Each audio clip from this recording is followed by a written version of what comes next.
Member for Coquitlam-Millardville. Thank you, Madam Speaker. What this minister has just demonstrated, that when you don't have a good answer, it's just attack somebody else.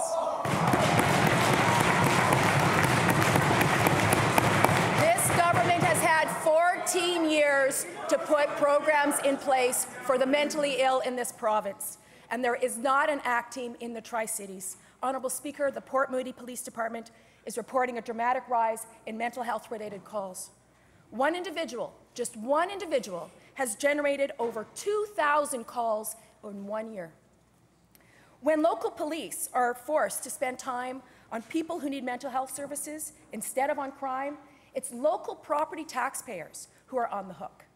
Can the Minister of Justice, because this is a policing question, can she please explain why Port Moody property taxpayers are being left to pick up the policing tab for the Liberal government's failure to address mental health issues? Minister of Health.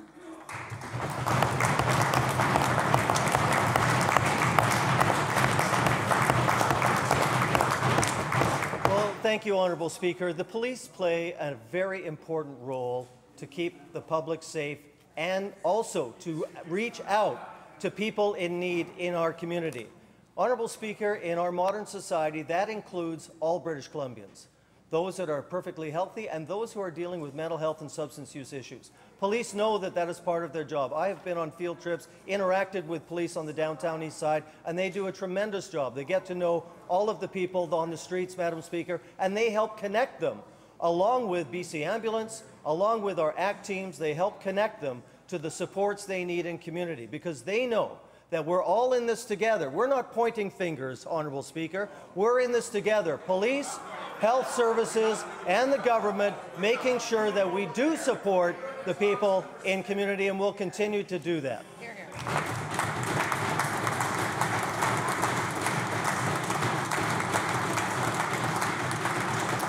Member for Coquitlam-Millardville on a supplemental. Thank you, Madam Speaker. Well, we are pointing fingers, and we're saying that this government has not done anything for 14 years.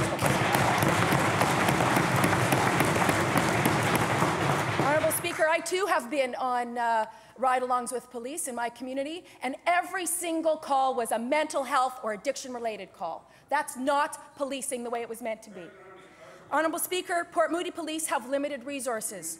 Earlier this month, the department dropped one of its youth liaison officer positions in order to free up resources to create a single mental health officer position.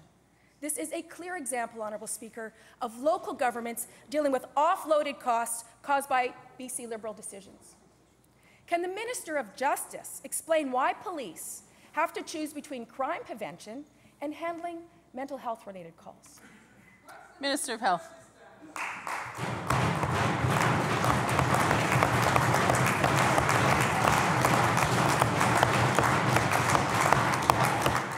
Honourable Speaker, the question demonstrates the narrow view members opposite have about mental health, that it is compartmentalized into one area or another area. Madam Speaker, this is a challenge for all of society, local government, provincial government, federal governments. It's a police challenge, it's a health challenge. And the only way that we will meet this challenge, Honourable Speaker, is to work together, to wrap our arms around the people who need those services, not by pointing fingers and accusing people. Honourable Speaker, we are building mental health facilities. The chair will hear the answer. Please Honourable continue. Speaker, tens of millions of dollars for the Hope Centre in North Vancouver at Lionsgate Hospital, $65 million into the Joseph and Rosalie Family Centre at VGH. There are more and more mental health facilities being built throughout this province, none of which I saw in the campaign platform of the people on that side of the House.